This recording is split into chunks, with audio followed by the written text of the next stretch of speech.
निकाल देते हैं और स्मॉल इंटेस्टाइन को खींच के लगा देते हैं, लेकिन वो बिल्कुल। पेशेंट ठीक नहीं होते। वो मेरे पास तो अभी एक आयुष दर्पण के डॉक्टर के भाई आए थे, तो वो तो इतना परेशान थे, ऑपरेशन करने के बाद तो और प्रॉब्लम बढ़ गया, लूज मोशन कंट्रोल ही नहीं हो रहा था उनको, इतना हम्म। बेकार कंडीशन हो जाता है। नहीं सर, इसमें क्या है कि अपने जो निदान परिवर्तन वाली जो मेन कॉन्सेप्ट है ना, वो मेन है। अभी जी। मेरे पास एक लड़की चल रही है उसका आपको मतलब उसको यही सिम्टम्स आ रहे थे पीछे को, तो उसको दवाई दे दी। उसने बोला साहब मेरे को फर्क नहीं पड़ा। बुरा ही है, ऐसा तो हो नहीं सकता कि मैंने दवाई दी हो तो फर्क नहीं पड़ा, फर्क तो पड़ेगा निश्चित। फिर जी। उसके भाई ने सिर्फ आया था, और उसने जब मेरे वो यहाँ पे क्या कोटा के अंदर लोग वक्त समोसे कचौरी के बड़े शौकीन है। हाँ। उनको रोजाना कचौरी और ये समोसा चाहिए। जी। तो उस मतलब कि उसने मैंने ये सब चीजें उसकी बंद कर दी थी, और लेकिन उसने वो बंद बिल्कुल नहीं करी। उसको बोला कि साहब मैंने बंद कर दी, तो उसके भाई ने बोला कि सर रोजाना ऑफिस जाते वक्त एक समोसा इसको जरूर खाना ही खाना है, समोसा कचौरी। जी। तो अब वो निदान परिवर्तन होगा नहीं तो ठीक कहाँ से होगा फिर। हाँ, सही बात है। थैंक यू यही सर। बताया ना, जो मनुष्य अपथ्य भोजन करता है, यहाँ पे अहिताशनस्य, इन्होंने पहले ही बताया कि जो परहेज नहीं पालते, उल्टा पुल्टा खाते हैं, उनको ही ये सारी बीमारियां होती है। जी। कल कल आप लोगों ने सुना, विन्यासा मैम बोले कि मैंने पिकल्स खाए थे, मैं बीमार हो गई थी, मुझे बहुत टेस्टी लग रहा था। तो ये जरूरी नहीं है, मनुष्य का प्रवृत्ति है कि वो मिथ्या आहार विहार करेंगे, प्रज्ञा प्राप्त करेंगे ही। जी। वो तो सर थोड़ा बहुत तो खाने में सब जगह आता है, लेकिन जब बीमारी है तो उसको छोड़ देना चाहिए ना फिर अपने हाँ। को। हम्म। ठीक है। आप लोग बताइए, पहले मैं एक टीका पढ़ता हूँ, इसमें ऐसा बताया है कि अति सारे नाना विद्रव धातु शरणम प्रवाहिकाम तु कफ मात्र शरणम इति भेदः। मतलब अति सार में अनेक तरह के द्रव धातु शरण होता है, मतलब बहुत ज्यादा लिक्विड निकलता है, अलग अलग तरह से निकलता है। और प्रवाहिकाम तु प्रवाहिकायाम तु मतलब प्रवाहिका में कफ मात्र शरणम इति, मतलब कफ निकलता है। तो यह भेद है इसमें। दूसरा बोल रहे हैं कि अथ द्रव शरणम आम लक्षण लक्षणयोत प्रवाहिका अतिसारो सार्धम्यम। मतलब मल प्रवृत्ति तो दोनों में होती है, प्रवाहिका में भी हो रही है, अतिसार में भी हो रही है, लेकिन प्रवाहिका में कफ ज्यादा निकलता है और अतिसार में लिक्विड ज्यादा निकलता है, ये भेद है। और इसमें अतिसार अधिकारी प्रवाहिका में वायु इत्यादि, इसमें वायु का प्रकोप ज्यादा रहता है प्रवाहिका में, और मल जो रहता है वो अंदर ही अंदर अटक जाता है, चिपक जाता है, और उसको ही निकालने का कोशिश करती है वायु। निश्चितम बला समाहिताशनस्य संचितम कफम बलाक्तम पुरुष सहितम वायुर्वातः अन्नास तादोन्नति गुदेन पातयति। इतना बढ़िया ये बता रहे हैं कि अतिसार जो रहता है उसमें अनेक धातुओं का अतिसरण होता है, प्रवाहिका में कफ मात्र आव निकलता है, ये बात बता दिया। दूसरा बता रहे हैं कि अहिताशन मिथ्याहार करने वाले मनुष्य के आंध्र प्रदेश में संचित कफ जो रहता है वो मल के साथ मिश्रित हो जाता है।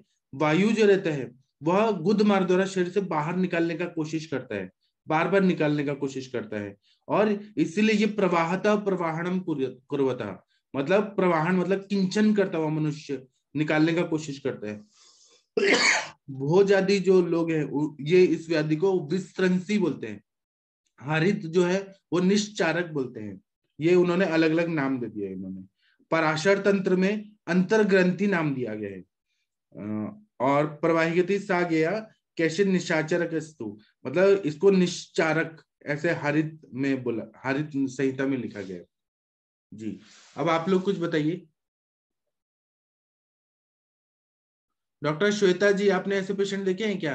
या डॉक्टर मीना नागर जी, डॉक्टर अनुरीता जी, डॉक्टर सुशील सर, आप लोग कुछ बताइए, ऐसे पेशेंट देखे हैं क्या आसपास या पेशेंट? सर अभी जो परसों मैंने पेशेंट डिस्चार्ज की ना सर, तो उस जी। वक्त में मैंने 3 बस्ती जब दिए थे तो उसका ये भी अच्छा हो गया है। क्रिएट भी उसका 9 से 5 पे आ गया है, और एक ही डायलिसिस हुआ उसके बाद में। लेकिन सर उसको प्रवाही का सेम आप जैसे बता रहे कफज प्रवाही का कि उसको बार बार प्रवाहन करने का मन करता है, लेकिन उसके बीपी के ड्रग्स इतने चल रहे हैं कि उसको पूरा दाह महसूस होता है, मोशन के वक्त में भी और बॉडी में भी, उसकी बॉडी का टेम्परेचर भी। अभी सर एलोपैथिक को तो अपन हाथ नहीं लगा सकते बिकॉज पेशेंट मॉर्बिड हाइपरटेंशन में थी। और जो आयुर्वेदिक है वो इसमें करना है।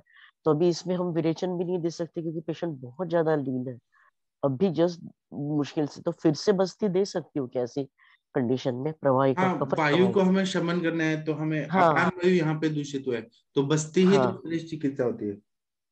और सर खाने में वो पूरा परहेज संभाले, मतलब हम जो बोलते हैं ना सर हेतु, लेकिन वैसे उसके सारे हेतु। शुरुआत कैसे हुआ प्रवाह का, वो निकालना जरूरी है कि क्या उसको सर प्रवाहन करने ऐसे की आदत थी क्या? नहीं क्या है? नहीं नहीं सर, वैसे नहीं थी। उसको ये जो दाहर महसूस होता है ना, तो उसको बार बार लगता है कि मैं मोशन जाऊं, और जब होता है तो थोड़ा ही होता है, ये तो क्या उसके मेडिसिन का साइड टिपिकल। इफेक्ट हुआ क्या, क्यों क्यों ऑफ हुआ? कोर्स सर, 22 बीपी के ड्रग चालू है मॉडर्न लोगों के, जी 22। तो इसकी वजह से सचिन पाटिल सर मालूम है सर आपको, इनलैक्स बुधरानी, जी। उनका मॉडर्न का ड्रग चल रहा है। तो वो मॉडर्न ड्रग को अपन हम तब तक नहीं हाथ लगा सकते जब तक 3 के नीचे क्रिएट नहीं लाओ। वो तो ठीक फिर है, लेकिन ऐसे आप हेतु हेतु और निकालिए, कुछ और भी नहीं, हेतु है। हेतु में सर वो सिर्फ मूंग दाल, मूंग खिचड़ी और ये भाकरी। अभी ना, और शुरुआत कैसे हुआ, हाँ, जब शुरुआत हुआ ये था? ये 4 दिन में ही शुरुआत हुआ है सर, डिस्चार्ज के बाद में। बस्ती रोक दिया था ना मैंने। जी। तो वही पूछना था मुझे आपको कि ऐसे इसमें लाइन ऑफ ट्रीटमेंट दीपन पाचन जितना रहेगा उसके साथ में दीपन पाचन और मात्रा। बस्ती। बस्ती बला तेल का चलेगा ना सर? बला तेल का दीजिए, ऐसे तो मोचरस सिद्ध देते हैं, मोचरस का हाँ मोचरस सिद्ध, हाँ। वो दूषित कफ को निकाल देता है, वायु का भी शमन करता है। जी। थैंक यू आपका। Thank you sir. हाँ, डॉक्टर प्रभात पांडा जी, सुशील सर, आप लोगों ने ऐसे पेशेंट देखे हैं तो थोड़ा बताइए। डॉक्टर वर्षा जी, विनीता जी। हेलो। पवन जी नहीं आए, पता नहीं क्यों। हेलो सर, प्रणाम। हाँ सर, बताइए सर। हाँ, डॉक्टर सुशील नाम जी। सर मैंने अभी ज्वाइन किया। अच्छा, देखिए नाम लिया और आप आ गए। आपका 100 साल से ज्यादा उम्र है। Thank you sir. हेलो हाँ जी, सुशील जी बताइए। सर, एक 10-15 साल पुरानी बात है। मेरे पास यहाँ पर भोपाल में उड़ीसा के एक सर्जन थे, आर्कियोलॉजिकल सर्विस ऑफ इंडिया में सर्विस जी करते थे। उनको भी इस प्रकार का प्रवाहिका था। कम से कम दिन में 10 से 15 बार उनको प्रवाहन करना पड़ता था। उनको बेसिकली प्रॉब्लम था अल्सरेटिव कोलाइटिस। जी तो वो मेरे पास आए थे ट्रीटमेंट के लिए, तो मैंने उनका ट्रीटमेंट किया था। यही प्रवाहन करना पड़ता था, और ब्लड और पित्तज प्रवाहिका में ले सकते हैं अपन। जी रक्त दूषित मल का त्याग होता था। बहुत परेशान थे, बहुत मिसोकॉल लेते थे काफी। डॉक्टर्स ने कह दिया था कि इसमें कोई ट्रीटमेंट ऐसा है नहीं, जी आपको ये ट्रीटमेंट लेना पड़ेगा जीवन भर तक। तो मेरे पास आए थे, किसी ने उनको एडवाइस किया। तो डायग्नोसिस था, तो मैंने पित्तज प्रवाहिका समझ के ट्रीटमेंट किया। तो उनको मैंने जो ट्रीटमेंट दिया था, करीब 3 महीने दिया था लगभग, तो पूरे ठीक हो गए थे। जी उनको मैंने इलाजिल दिया था जी घंटे का, और कामयुगा मोतियुक्त, कुटजगनवटी और मानस मित्रवटकम, बस ये 4 दवाइयाँ दी थी। जी और इसके अलावा कुछ नहीं दिया था, और 100% बिल्कुल ठीक हो गए थे। जी 2-3 महीने का ट्रीटमेंट किया था उन्होंने। अभी जी भी हैं, अभी भी बोलते हैं कि आपने मेरी जिंदगी बचा दी। तो डॉक्टर्स तो मेरे को पता नहीं क्या क्या बोल रहे थे कि ठीक नहीं है। मानसिक रूप से बड़े विक्षिप्त थे वो। इसमें स्ट्रेस फैक्टर भी रहता है, मानसिक कारण भी रहता है। जो लोग बहुत ज्यादा डरते हैं, एंग्जाइटी में रहते हैं, उनको ये प्रवाहिका तो होता ही होता है। अभी ठीक है, अभी भी फोन आता है उनका। जी, मेरे अभी ख्याल पूरा से ठीक कर दिए आप ना? बिल्कुल 100% ठीक है, अभी भी जी कोई प्रॉब्लम नहीं। जी 4 दवाई भी रखा था मैंने उनको। जी। Thank you sir. Doctor Saroj Desai ma'am, आप कुछ बोलना चाहती हैं क्या? हाँ सर, नमस्कार हाँ, सर। प्रणाम जी। हाँ सर, आपने बोला स्ट्रेस से भी होता ही है थोड़ा। मेरा मेरा भी ऐसा ही होता है, जब ज्यादा स्ट्रेस में आ जाती हूँ तो प्रवाही का। और सर अभी थोड़ा भी बाहर का कुछ खाने में आए तो भी ऐसा हो जाता है।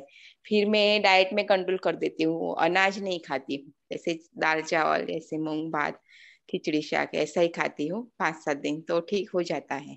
कोई दवा नहीं लेती हूँ और छाछ ज्यादा पीती हूँ। और क्या इससे सिम्टम क्या दिखते हैं आपको प्रवाहिका के? प्रवाहिका में सर बार बार जाना पड़ता है, और बहुत ज्यादा हो जाता है तब कफ जैसा ऐसे निकलता है। लेकिन ऐसे कुछ भी खाए तो भी जाना पड़ता है, ऐसे ग्रहणी टाइप हो जाता है फिर। जी लेकिन ये डाइट कंट्रोल कर देती हूँ और छाछ पीती हूँ ज्यादा तो ठीक हो जाता है। जी और बाहर का तो ऐसा भी कुछ नहीं खाती हूँ, लेकिन ऐसा होता है तो खाना पड़ता है, तब ऐसा हो जाता है। लेकिन मैं तो आपको शोकातिसर होता है कि ये प्रवाहिका ही होता है? प्रवाही का ही ऐसे खाने से भी होता है, और कभी कभी ज्यादा ऐसे लोड आ जाता है, स्ट्रेस आ जाता है, तब कभी कभी हो जाता है। लेकिन वो स्ट्रेस खत्म होने के बाद तो वो ठीक हो जाता है। अच्छा। लेकिन स्ट्रेस आ जाता है तो उस दिन तो थोड़ा कुछ लगता ही है। घर का लोड हो, क्लिनिक का लोड हो, ऐसा हो जाता है, तब कभी कभी हो जाता है। तो जी मैं मानती हूँ कि ऐसा करने से भी होता है। जी। आज अपने मंत्र ने लगाया अश्वनी सुक्त? और आज मेरा वो बिगड़ गया है। CD player. अभी अच्छा रिपेयरिंग में दिया है। अच्छा। जी। प्रणाम मैम। हाँ, मैम प्रणाम। नमस्कार। हाँ मैम इसको आईबीएस से कोरिलेट करेंगे अगर हम मॉडर्न से करें तो? हाँ, आईबीएस से करेंगे। जी जी। और मेरा ऐसा पहले था, लेकिन मैंने फिर पंचकर्मा कराया ना सर, विरेचन, फिर वमन भी कराया। तो उसके बाद में मेरी ये तकलीफ तो बहुत अच्छा हो गया, पूरा अच्छा हो गया। लेकिन कभी कभी ये हेतु मिल जाते हैं तो थोड़ा कुछ हो जाता है, लेकिन डाइट कंट्रोल से और ऐसे वो हो जाता है ठीक। दवाई नहीं लेनी पड़ती है। दवाई मैंने ली ही नहीं कभी ऐसे। जी। वैजी प्रणाम। हाँ प्रणाम मैम, कैसी हैं आप? हाँ बस ठीक है वैजी, इसके पेशेंट्स बहुत आते हैं। आप मुझे अब अपना लाइन ऑफ ट्रीटमेंट बताइए प्लीज, आप क्या देते हैं? मैं तो इसमें दीपन पाचन देता हूँ। प्रवाहिका अगर शुद्ध प्रवाहिका रहे तो दोषों के हिसाब से देखते हैं, वातज पित्तज कफज, और फिर दवाई भी वैसे सेलेक्ट करते हैं। पहले दीपन पाचन देते हैं, जैसे लहसुन आदि वटी दे दिया, आम पाचक वटी दे दिया, आरोग्यवर्धनी वटी दे दिया, या परपटी कल्प देते हैं। कभी अगर रक्त कम है तो लौह परपटी, अगर बल बढ़ाना है तो पंचामृत परपटी, अगर इन्फेक्शन ज्यादा है तो स्वर्ण परपटी या रस परपटी, ऐसे परपटी कल्प देते हैं, तक्र पे रखते हैं। अल्सरेटिव कोलाइटिस जैसे अगर कंडीशन है कि अल्सरेशन है, पेट में दर्द हो रहा है, पेट में दर्द होके मरोड़ आके खून आ रहा है, रात रात को बहुत ऐसा होता है, 10-12 बार लूज मोशन हो जाते हैं और खून आते रहता है, और कृत्य पे कृत्य संज्ञता जाकर आने के बाद भी सेटिस्फेक्शन मिलता है और हमेशा लगता है कि अब आएगा अब आएगा, तब उसमें हम लोग को पिच्छा बस्ती देना पड़ता है। मोचरस सिद्ध पिच्छा बस्ती देते हैं, या घी का देते हैं, जात्यादि तेल का देते हैं, तो उससे ठीक होता है। और फिर कुष्ठ की चिकित्सा करना पड़ता है अल्सरेटिव कोलाइटिस में। लार्ज इंटेस्टाइन का कुष्ठ होता है तो उसमें गंधक रसायन, पंचतिक्त घृत गुग्गुल, कभी कैशोर गुग्गुल, कभी महातिक्त घृत, कभी गंधक रसायन, ऐसे देते हैं। अभी मेरे पास सोलापुर के एक पेशेंट है जिनको 20 साल से ये प्रॉब्लम था, तो मैंने उनको 3 महीना दवाई दिया तो पूरा जड़ से बीमारी ठीक हो गया। और दूसरा बात, एक तो मेरे पास एक लड़का आया था, इंजीनियरिंग करा था, उसको 100 से ज्यादा अल्सरेशन थे लार्ज इंटेस्टाइन में, तो वो मिसाकोल लेता था, स्टेरॉइड लेता था, वाइसोलॉन लेता था, कभी प्रिडनिसोलॉन लेता था, और मिसाकोल का डोज लेता था, लेकिन वो ठीक नहीं हो पाता था, क्योंकि वो मिसाकोल और स्टेरॉइड टेम्पररी संकुचित करते हैं उसको, अल्सरेशन को, लेकिन वो प्रॉब्लम तो रहता है, खून आना बंद होता है बस। तो डॉक्टर्स ने कहा था कि चेन्नई में एक हॉस्पिटल लार्ज इंटेस्टाइन को निकाल देंगे, लेकिन वो ठीक नहीं होगा, लूज मोशन तो होते रहेगा, क्योंकि लार्ज इंटेस्टाइन अपने पानी को एब्जॉर्ब करता है, इलेक्ट्रोलाइट्स को, पानी को एब्जॉर्ब करता है, तो बंधा हुआ मल नहीं आएगा, लेकिन खून आना बंद होगा, पेट दर्द ठीक होगा। फिर मैंने उसको किया तो मुझे 1.5 साल लग गया उसको करते करते। 1.5 साल के बाद उसका ये कोलोनोस्कोपी किया, एक भी जख्म नहीं था, और 2005 से 2022 हो गया, अभी तक उसको फिर से नहीं हुआ। 1.5 साल लेकिन लगा था उसको ठीक करने में। तो क्या है, मिथ्या आहार विहार भी होता है पेशेंट लोगों का, पेशेंट परहेज नहीं पालते, इसलिए सब होता है। तो जी इसमें थैंक बहुत सारा लाइन ऑफ ट्रीटमेंट में, कुष्ठ रोग है क्या, उसमें क्या है उस हिसाब, पक्वाशयगत वात होता है कभी कभी, कभी कभी ग्रहणी भी दृष्टि रहती है, कभी कभी अर्श का रहता है, अलग अलग व्याधि का समूह रहता है ये सब। जी जी। और जी ये मतलब प्रकृति अनुसार भी थोड़ा सा डिफरेंस होएगा ही, जी और जो साइन सिम्टम्स हैं उसके अनुसार, जी। तो और दोनों कुछ चीजें स्टडी पेशेंट जो करके। रहते हैं वो बहुत बेकार है। मेरे पास एक आंटी आई थी, तो मैंने उनको दवाई दिया, तो जैसे कुटजारिस्ट वगैरह दिया, तो पीने में थोड़ा कड़वा लग रहा था। उन्होंने इतना हंगामा कर दिया, पूरे एयरफोर्स एरिया में सब जगह फैल गया कि वो एक बेकार डॉक्टर है, वो इतना कड़वा कड़वा दवाई देता है, और उसके वजह से मेरे को उल्टी आ रही है, ये हो रही है। हंगामा करने वाले ज्यादा पेशेंट आते हैं, शो ऑफ करना है पेशेंट को, ऐसे भी लोग आते हैं हमारे प्रैक्टिस में। सर मेरे पास एक दिल्ली की पेशेंट थी अल्सरेटिव कोलाइटिस की। हाँ और वो मतलब इतने महंगे महंगे मेदांता में, गंगाराम में बड़े सारे डॉक्टर्स को दिखा चुकी थी। और मेरे को इस आयुर्वेदिक का इतना भी ये भी वो भी नहीं था, तो मैंने उसको यही दिया था परवाल पिष्टी, गिलोयसत और कामदूदा रस, और उसमें ये अविपतिकर चूर्ण और मुलट्ठी चूर्ण, ये सारा मिक्स करके ना मैं, और विलवादी चूर्ण मिक्स करके ये देता था। घृणी का पाट रस देता था उसको, कुछ लीवर की दवाइयाँ डाल देता था। तो उसको धीरे धीरे करके मेसोकोल भी छूट गया सर, एजिथाइपुरिन वो दवाई ले रही थी स्टीरोइड, वो भी छूट गया। पर वो हो गए 6 मंथ, अभी थोड़ी थोड़ी दवाई चल ही रही है सर उसकी। मतलब वैसे कंप्लीट ठीक है वो, उसको कोई दिक्कत नहीं होती। जैसे दिन में ना 20 20 25 25 मोशन जाती थी, अब वो मुश्किल से एक आधी बार ही जाती है। और क्या है ना, ऐसे पेशेंट में कभी भी मिसाकोल और स्टेरॉइड इमीडिएट बंद नहीं करना चाहिए, धीरे धीरे ही बंद करना चाहिए। इमीडिएट नहीं बंद किया सर मैंने, धीरे धीरे करके ना। हाँ जैसे मिसाकोल पहले 2 टेबलेट लेती थी वो, 1 महीना दवाई खाने के बाद पहले एजिथाइपुरिन बंद किया उसका, फिर मेसाकोल 1 दिन छोड़ के 1 दिन अल्टरनेट डे किया, फिर दूसरे तीसरे दिन ऐसे ऐसे करके बंद करा। अभी 6 मंथ से तो ठीक है सर वो। जी। और क्या है ना कि एलोपैथी के डॉक्टर्स को अगर हम बोले ना कि हमारा लार्ज इंटेस्टाइन रीजनरेट हो जाता है, पूरा हील हो जाता है जख्म, वो विश्वास ही नहीं करते कि ऐसा कैसे होता है आयुर्वेद में। एक सर मैंने ना उसको नॉनी जूस दिया, नॉनी जूस, हाँ बड़ा इफेक्ट डाला। जी। अब उसका मोड ऑफ एक्शन तो मेरे को पता नहीं, वैसे वो बताते हैं उसकी इंडिकेशन ऐसे ऐसे, जो क्रोनिक पेशेंट है उसमें, उसके बाद उसको बहुत ज्यादा फर्क पड़ा। जी ये डॉक्टर। हाँ जूस सर। लिया था आपने सर? नोनी नोनी आता मैम, नोनी जूस। तो वो प्रिजर्वेटिव डाल के देते हैं ना, वो तो जूस जो रखे रहते हैं। जी मैम, प्रिजर्वेटिव तो होता है जूस में, बगैर प्रिजर्वेटिव के तो हो ही नहीं सकता। जी जी जी। जी डॉक्टर सरोज देसाई जी, आप कुछ बोलना चाहती हैं? सर इसमें पीछा बस्ती तो है, लेकिन सर इसमें जात्यादी तेल का, जब उसको ठीक हो जाए तब जात्यादी तेल का बस्ती दे तो भी कैसा रहता है? जात्यादी तेल जो रहता है ना, वो पूरी तरह से हील करता है। इसमें हाँ। क्या रहता है ना कि मैं थोड़ा एनाटॉमिकली बताता हूँ। इसमें क्या होता है, सिग्मोइड कोलोन जो रहते हैं वो ड्राई हो जाता है बहुत ज्यादा, और ड्राई होने की वजह से छिल जाता है, वो बार बार प्रवाहन करके ये मल प्रवृत्ति हो रही है। अब छिल जाएगा, वहां से कट जाएगा, अल्सरेशन हो जाता है। तो बॉडी क्या करती है कि वो और ज्यादा न छिले, इसलिए वहां पे कफ बनाती है, म्यूकस ज्यादा प्रोडक्शन होता है, और वो कफ प्रोटेक्ट करता है सिग्मोइड कोलोन को और रेक्टम को। तो वो ना इसलिए, और कफ जो रहता है वो स्त्यान रहता है, वो ज्यादा चिपचिपा चिपचिपा रहता है, और वो इतना ज्यादा संचित होता है कि पेशेंट को लगता है कि अब ये कफ निकल जाए। अब वो कफ को निकालने का कोशिश करेगा तो जोर लगाएगा बहुत ज्यादा, अब जोर लगाएगा तो वायु और प्रकोपित होता है, तो थोड़ा सा म्यूकस निकलता है, थोड़ा मल निकलता है, लेकिन वो वायु इतना ज्यादा प्रकोपित होता है कि पेट दर्द होते रहता है उसका। जी।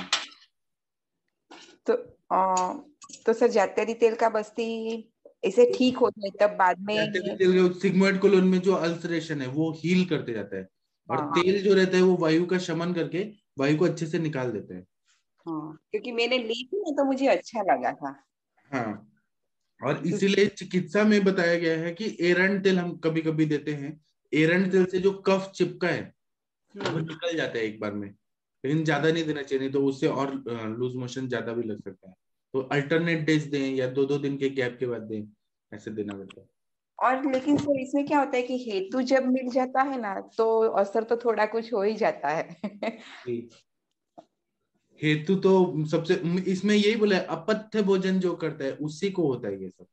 हाँ, स्ट्रेस से भी होता है सर, जिसका इमोशनल नेचर होता है ना, जी भी होता है। सर मेरे पास एक पेशेंट है, हाँ और उसको ना वैसे क्रोनिक कॉन्स्टिपेशन रहती है, उसको मोशन आता ही नहीं है बगैर कोई लैक्सेटिव वगैरह दिए, तो बिल्कुल नहीं आता, और उसको पेन एब्डोमेन होता रहता है। और जो गैस्ट्रोएंटरोलॉजिस्ट है उसने उसको आईबीएस करके वो ट्रीट कर रहे हैं। उसमें वो पैग्योप्राइड जो होता है ना गट की मोटिलिटी को बढ़ा के, वो उसको डेली दिया उन्होंने। और उसको बोलो तेरा यही इलाज, उसका बोला तेरा यही इलाज है और कोई इलाज ही नहीं है। अब उसका समझ नहीं आता सर उसको क्या दे, इतना क्रोनिक कॉन्स्टिपेशन, और उसको पेन एब्डोमेन भी होता रहता है। तो सर और बस्ती कोई दीजिए ना, बस्ती तेल का। कौन सा तेल का बस्ती सर? आप अगर बल बढ़ाना चाहते हैं इंटेस्टाइन का तो शीरबला तेल दीजिए। हाँ, बल बढ़ाना सर, वीक होता जा रहा है, उसका वेट नहीं बढ़ रहा।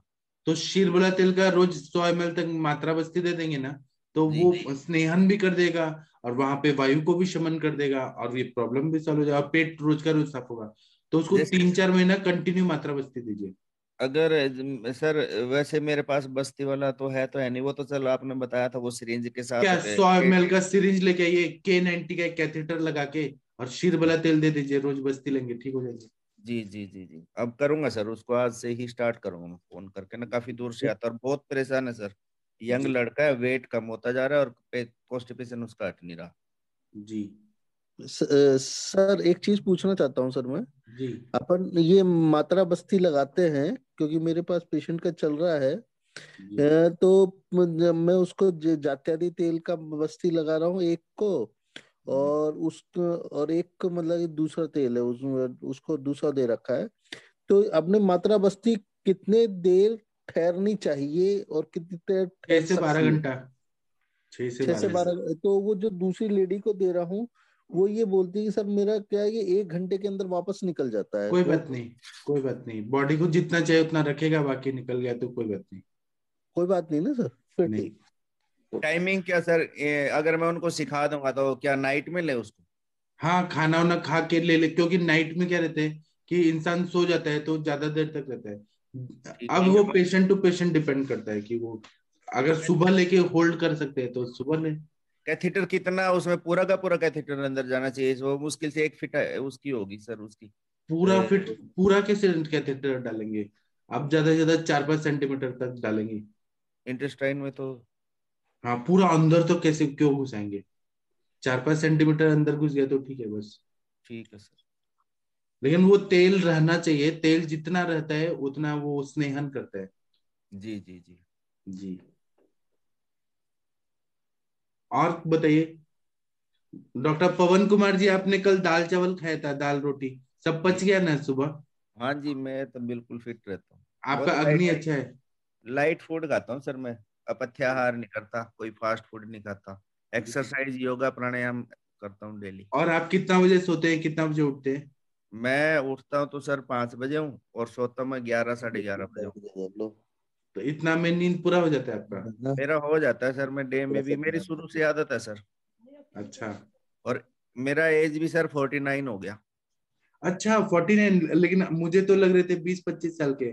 मेरा बेटा सर +2 फर्स्ट ईयर में है सर, इंजीनियरिंग कर रहा है। जी। आप बहुत यंग लगते हैं क्योंकि आप पूरा दिनचर्या का फॉलो करते हैं। जी, फास्ट फूड नहीं खाता सर मैं। अच्छा। मॉर्निंग में जो ब्रेकफास्ट रहता है उसमें मेरे अखरोट, बादाम और खजूर आजकल के सीजन में, और दलिया। जी और दोपहर को दही, लस्सी जी। और 2 चपाती, शाम को दाल दाल राइस और चपाती और देसी घी। अच्छा, बस ये अपने मतलब घी जरूर रहता है खाने में। जी। जी घी बगैर तो हम खाते ही नहीं सर। जी। और आप क्या सरकारी जॉब करते हैं कि अपना क्लिनिक है आपका? मेरा अपना क्लिनिक है, 15 बेड का हॉस्पिटल है। मेरी वाइफ है सर मेडिकल ऑफिसर है, गायनेकोलॉजिस्ट है, यहाँ पे SMO है करनाल में। जी। अच्छा करनाल में। जी। जी। वो MBBS MD है सर, और मैं BMS। अच्छा तो MBBS MD होके आपके BMS से शादी कर ली वो? जी। जब सर बात बताऊं, जब हाँ। वो मेरा 2000 में हुआ था, जी। जब MBBS की पे थी 13,000 15,000, और मैं तब भी 30,000 कमाता था। और अच्छा। तब मैं D फार्मा था सर, ओनली मेडिकल अच्छा। स्टोर में प्रैक्टिस करता था। जी। तो वो MBBS MD डॉक्टर आपको पसंद कर ली, डी फार्मा होके भी? MD तो मेरे बाद करी सर, शादी के बाद उसने। और अच्छा। मैंने शादी के बाद BMS किया, पहले मैं डी शादी के फार्मा। बाद BMS किए? तो जी उन्होंने MBBS होके आपसे शादी कर लिया? जी जी जी जी। जी। तो आप मतलब काफी हैंडसम और स्मार्ट रहे होंगे। वो तो उनको पता जी, सब कोई किसी दिन पूछ लेना जब फोन आऊंगा सर। जी। ठीक है। आप लेकिन अच्छे इंसान हैं बहुत, इतना अच्छा बात करते हैं तो सब लोग मतलब पसंद करते हैं आपको। Thank you sir. जी।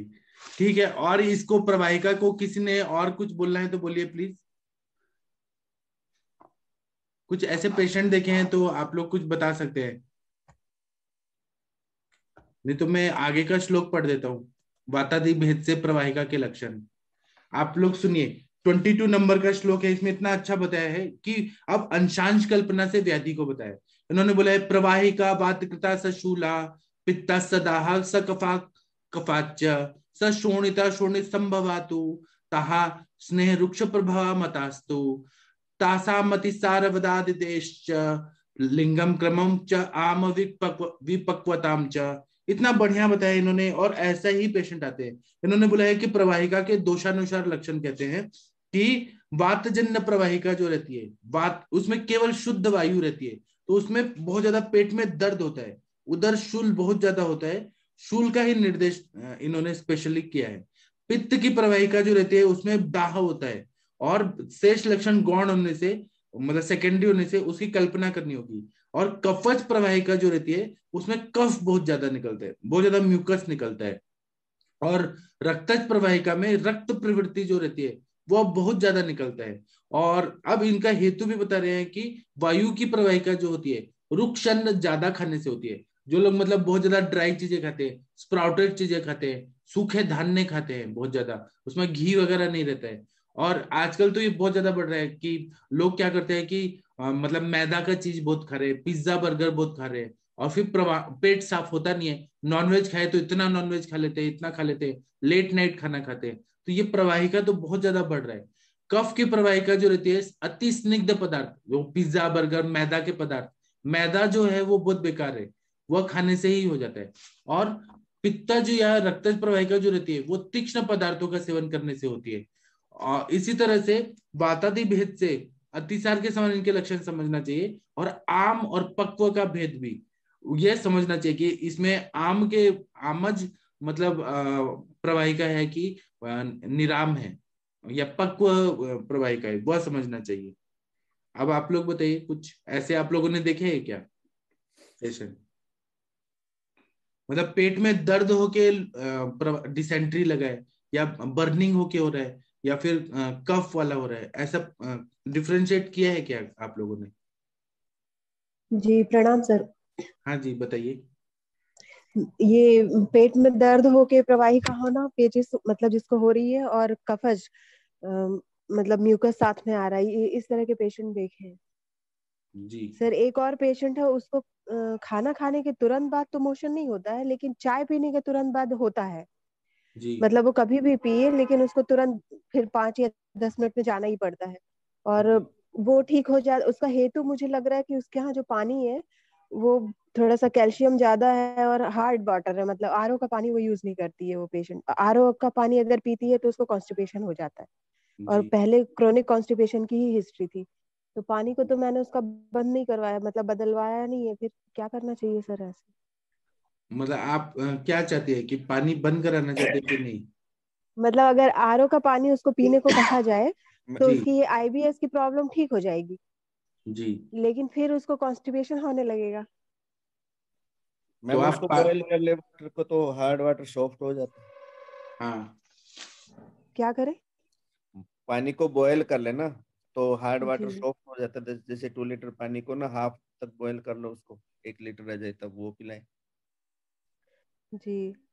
और एक और क्या, हाँ, और अभी सर उसको दीपन पाचन ये सब देने से ठीक हो रही है, मतलब मोशन बार बार तो नहीं हो रहा है, लेकिन उसका कहना था कि आधी रात के बाद से उसको बैक में बहुत पेन होने लगता है, थोड़ा ऐसे पीछे साइड, मतलब ऐसा लगता है कि जैसे गैस ज्यादा बन गई है या जो भी है। मतलब मसल में पेन नहीं है, पर उसको फील होता है करवट लेने में, या फिर ऐसे थोड़ा सा इधर उधर हिलने डुलने में, तो या ठीक कटी है ना, आप चक्रासन। बस्ती भी दीजिए ना उनको। जी सर। जी उनके आम है एकदम, अभी यूरिक एसिड आप कराएंगी बढ़ा हुआ आएगा। जी जब मैम। यूरिक के बाद उनके दर्द हो रहा है तो आप देखिए उनको अच्छे से हिस्ट्री लीजिए उनकी। जी मैम। हाँ, लेटने के बाद अगर पेन हो रहा है, उनका यूरिक एसिड वगैरह कुछ बढ़ा होगा तो उसका मतलब आम संचिति है। उसका ट्रीटमेंट पहले करिए आप, वैद्य से बात करिए, वो बताएंगे आप। आम पाचन होना जरूरी है। अभी देखिए दीपन पाचन अच्छा दे दीजिए। जी। आम पचक वटी ही दे दीजिए। हाँ जी फिर सर, आप थैंक यू। बताइएगा, जहां अटकेंगी आप पूछिएगा। जी सर। ठीक और है। उनका मैम ने थोड़ा बताया सा यूरिक एसिड ज्यादा बढ़ा है, तो मैम इसको यूरिक एसिड को आम के साथ कोरिलेट कर। नहीं, वात रक्त जैसा होगा ना, वायु और रक्त दोनों दूषित होते हैं। यूरिक एसिड बढ़ा है तो वो तो गाउटी अर्थराइटिस की तरफ जाता है। तो मैम बता रहे हैं ना यूरिक कोई एसिड बात बढ़ा। नहीं। नहीं वैद जी, दोनों चीजें होंगी इसमें। अगर हम ऐसे लेना कि यूरिक एसिड बढ़ा है तो हमको मॉडर्न से कोई वो नहीं करना उसके अंदर, लेकिन अगर जमा हो रहे हैं या कहीं भी छोटा मोटा आम है, ये रात में अधिक मतलब जब सोने के समय में ही ये पेन्स बढ़ते हैं। तो जैसे ये आम का पाचन करेंगी 15 दिन में ही अंतर आ जाएगा। और जी, जो गुद पदार्थ है उनको तुरंत ही बंद करवाने पड़ेंगे। यूरिक एसिड अगर बढ़ा है तो तिक्तक क्षीर बस्ती अच्छा काम करेगा। टिक्की शीर बस्ती है या गिलोय का शीर पाक दे दें, या जी गिलोय के कुछ दे दें, और तुरंत ही इनका मतलब जो आहार है उसको ये बदल दें, और आम पाचन भी करें साथ में। जी प्रोटीन को थोड़े कम करें क्योंकि वो गुरु आहार में आ जाते हैं ना। जी अगर हम मॉडर्न को मानेंगे तो यूरिक एसिड बढ़ा हुआ मान लें, मतलब कि लेकिन अगर हम लोग आयुर्वेद की दृष्टि से देखें और ये रात में पेन्स अधिक बढ़ रहे हैं, सोने के बाद बढ़ रहे हैं, तो इसको एक बार ये पूरा इनका हेतु सेवन क्या है, इनका डाइट क्या है, ये सब पूरा देख के आम को पाचन करके तब ये ट्रीटमेंट करेंगी, तभी इनको लाभ आएगा। जी मैम मैं भी उसको ऐसे ही कोरिलेट करता हूँ अपनी प्रैक्टिस में। जो अपथ्य आहार विहार करते हैं ना, और उनको फूड डाइजेस्ट नहीं होता, जिसको अनडाइजेस्टेड फूड रहता है वो इंटेस्टाइन में पड़ा रहता है, सड़ता है, तो वो यूरिक एसिड को बढ़ाता है, कोलेस्ट्रॉल को बढ़ाता है। फिर मैं उसको खाने पीने पे ही उसको ज्यादा कंसंट्रेट करता हूँ, भी अपना लाइफ स्टाइल सही करो, और जी उसमें लंगन वगैरह या आप दीपन पाचन वगैरह स्टार्ट करके, तब उसमें बहुत मैजिक रिजल्ट आता है हर पेशेंट। जी। जी डॉक्टर सरोज देसाई जी, आप कुछ बोलना चाहती हैं क्या? हाँ सर, इसमें दीपन पाचन के लिए सर ऐसे सूंठ मैंने यूज किया है, तो सूंठ हरी तक की जी अलग अलग ऐसे, जैसे दो से ऐसे हरी तक की, एरंडरुष्ट हरी तक की, पत्ती का लवण भास्कर चूर्ण, इसका बहुत अच्छा असर होता है। जिसको जी सर कफ ज्यादा होता है उसको सूंठ हरी तकी से अच्छा होता है। जिसको ऐसे पेन से स्टूल पास होता है तो उसको लवण भास्कर से बहुत फायदा मिलता है, शंखवटी से। फिर बहुत वात भी है तो फिर एरंडरुष्ट हरी तकी दे देने से भी अच्छा होता है। जिसको दाव होता है तो उसको अविपत्ति कर देते हैं तो भी अच्छा रिजल्ट मिलता है। जी कभी कभी ऐसा, कई पेशेंट को तो ऐसे सूल भी होता है और म्यूकस भी पास होता है, ऐसा भी सब दोष भी एक साथ भी होते हैं। जी तो उसमें तो ऐसे लवण पास कर दे दो, रात को सोते समय एरंडरुष्ट हरी तक की दे दो तो इससे अच्छा फायदा होता है। और सर सूंठ और हरडे से भी, मुझे तो सूंठ हरी तकी से भी बहुत फायदा होता है। ऐसे खाना पहले से ले लो या कभी भी ले लो, ऐसे पेट में ऐसे गड़बड़ लगती है तो। जी और लवण भास्कर से भी अच्छा रिजल्ट मिलता है सर। और दाढ़ी खा लो, जी। दाढ़ी। हाँ इसमें ना हमें ये भी देखना पड़ता है कि ग्राही दवाई जैसे कि मतलब अग्नि को भी पचाए और लूज मोशन को कंट्रोल करे, तो शुंठी का प्रयोग कब करना है और कुटज जैसे स्तंभन द्रव्य कब देना है, वो देखना होता है। और हाँ सर। पक्वाशयगत बात है तो उसमें बिल्व का प्रयोग बहुत अच्छा रहता है। तो हाँ इलायची या बिल्वावले उसका प्रयोग कब करना है, ये हमें मतलब चूज करना पड़ता है कौन सा मेडिसिन कब क्या देना है। बिल वावले भी देती हूँ सर मैं, उससे भी मुझे अच्छा रिजल्ट मिलता है। और लेकिन सर मुझे एक प्रश्न पूछना था कि जो ट्रैवलिंग, जो ऐसे बाहर घूमने के लिए जाते हैं तब उसको डायरिया हो जाता है, तो सर उस टाइम तो हमें कुटज देनी ही पड़ती है। हाँ क्योंकि मेरे साथ तो बहुत ऐसा हुआ कि बच्चों को हो जाए, किसी को हो जाए, तो फिर मुझे मुझे मालूम है कि कुटज नहीं देना है। तो भी मैं ऐसे 5-7 तो मैंने कहा कि निकल जाने दो, फिर मैं बाद में ही दवा दूंगी। लेकिन तब हमें दवा कुटज देना ही पड़ता है। जी डाइट तो हम उसको कंट्रोल करा देते हैं। अभी हम घूमने के लिए गए थे तो मेरी बेटी को हो गया था, फिर मैंने 5-7 तो डायरिया होने दिया, फिर मैंने एक कुटज तो दे दी। और डाइट भी मैंने 5-7 दिन कंट्रोल कराया था उस टाइम भी, तो जी। ऐसे ठीक हो गया। लेकिन मुझे ऐसे शास्त्र में हम पढ़ते हैं तो थोड़ा ऐसे अपराध जैसा लगता है कि मैंने कुटज दे दी, लेकिन ऐसे कोई बात समय। नहीं, हमें पहले तो जान बचानी है पेशेंट का। हाँ हाँ, क्योंकि फिर ट्रैवलिंग में कैसे वो करें मैनेज, जी क्योंकि हमारे में लिखा है कि हर डे देना है। जी कुटज से मैम जैसे एकदम स्टॉप हो जाता तो ब्लोटिंग नहीं होता कई बार नहीं, वो। इतना स्टॉप नहीं हो जाता है कुटज परफेक्ट। दी थी ना, तो इतना स्टॉप भी नहीं हो जाता है, आ जाता है। हाँ, दिन में लेकिन 4-5 बार तो भी जाना पड़ता है। एकदम हम ज्यादा ज्यादा भी नहीं देना है कुटज, क्योंकि ऐसे स्टॉप आए तब उसको बोल देना है कि आपको आया है तो फिर चले जाओ। पाठक सर, ये कोटेज है ना जो, हाँ, ये गट की मोटिलिटी कम करता है या एब्जॉर्बिंग कैपेसिटी एब्जॉर्बिंग कैपेसिटी को बढ़ा देता है, लेकिन कुटज जो है वो वायु का प्रकोप भी करता है, अगर बहुत ज्यादा अति मात्रा में किया तो कॉन्स्टिपेशन कर देता है। जी। और शुंठी है ना, वो ग्राही है, वो दीपन पाचन कार्य करता है और पानी एब्जॉर्ब करता है बहुत ज्यादा। तो इसीलिए हमें देखना पड़ेगा कि कब हरित की देना है। आम की अवस्था रहेगी तो हरित की देते हैं, कब शुंठी देना है, कभी कुटज देना है, कब बिल्व देना है, वो हमें देखना पड़ता है। सर, और अभी सर इसके पेशेंट बहुत ऐसे सब लोगों को होता है, लेकिन कोई ऐसे सब लोग इग्नोर करते हैं कि हमें कुछ नहीं है, लेकिन कई लोगों को ये प्रॉब्लम तो होता ही है जी। और इससे आगे सब डिसीज आ जाता है, फिर आर्थराइटिस सब कुछ इससे ही होता है। मुझे तो ऐसा लगा कई पेशेंट को मैंने। और अंजना मैम कुछ बता नहीं रही हैं। अंजना मैम के प्रैक्टिस में तो ऐसे पेशेंट बहुत आती होंगी, फीमेल पेशेंट्स। जी सर, नमस्कार, सुप्रभात सभी लोग को। जी सर। जी सर, ये पेशेंट आप लोग बहुत अच्छे से डिस्कशन कर रहे हैं, मैं सुन रही थी। और एक्चुअली जो जहाँ प्रवाहन ज्यादा होता है, प्रवाहन वही प्रवाहिका होती है, इसका नाम ही प्रवाहन से पड़ा हुआ है। तो पेशेंट बहुत आते हैं कि पेट में मरोड़ हो रहा है, और मरोड़ के बाद जो लगता है कि बहुत ज्यादा पॉटी होगी, और जब जाते हैं तो मैडम पॉटी होती ही नहीं और दर्द बहुत होता है। और समटाइम्स ऐसा होता है कि पेशेंट स्टार्टिंग में तो उसको कफ भी निकलेगा, थोड़ा मोशन भी होगा, और उसके बाद धीरे धीरे उसका सारा बंद हो जाता है। मतलब उसको बस केवल पेन होता है, वो जाता है, लेकिन उसको ना मोशन होता है ज्यादा या नहीं, कुछ भी नहीं निकलता है, बस वो पेशेंट मुंह बना के चला आता है, और ऐसा 8-10-12 बार हो जाता है। तो इस तरह से ये बहुत स्पेसिफिक है। यहाँ पे देखेंगे तो जहाँ भी शूल की बात आती है वहाँ बात कपित हो ही रही है, और क्योंकि अग्निमांड है तो हम यहाँ पे कफ को ही कंसंट्रेट करते हैं कि कफ की भी दृष्टि हो रही है। तो यहाँ इन दोनों को लेके बहुत अच्छे से हम जो अपना पूरा चलता है कि पेशेंट को दीपन पाचन पे ही रखना पड़ता है। दीपन पाचन में यहाँ तक्र का भी बहुत अच्छा महत्व है। पेशेंट को उल्लंघन भी करा सकते हैं, और उसको तक्र को भी जैसे जीरा से, और उसके अलावा जो है थोड़ा सा हिमवष्टक से, या फिर थोड़ा लवण भास्कर से, दाढ़ी मास्टक मेरा बेस्ट होता है, उससे मिला के पेशेंट को कहते हैं कि अभी आप यही लीजिए। और जब आपको ऐसा लगेगा कि पेन ज्यादा हो रहा है तो उसके लिए फिर आप पेशेंट को वायु का अनुलोमन करने की मेडिसिन भी दी जाती है। जैसे आपने कहा कि एरेंट का वर्णन हमारे उत्तर तंत्र में भी, संस्कृत उत्तर तंत्र में भी बहुत अच्छे से आया है, लेकिन उसकी मात्रा को यहाँ पे बहुत ज्यादा निर्धारित कर रहा था। तो मैं पेशेंट को सर क्या करती हूँ, थोड़ा सा नाभि पूर्ण कराती हूँ, और पेशेंट को थोड़ा सा गर्म करके उसको अधोदर पे लेती है, जहाँ उसको दर्द होता है वहाँ उसको मेंटली भी उसको बहुत रिलीफ मिलता है कि हाँ मैडम मैं यहाँ दर्द कम हो जाएगा, तो मैं लगवा देती हूँ। और उसके अलावा हम जो मुझे अच्छा लगता है यहाँ पे अतिविषा नागरमुथा, और इसके अलावा बिलवादी कुटा जैसे आप बात कर रहे थे, गंगाधर है, गंगाधर चूर्ण का भी बहुत अच्छा रोल है, जाति फलादी चूर्ण का भी बहुत अच्छा रोल।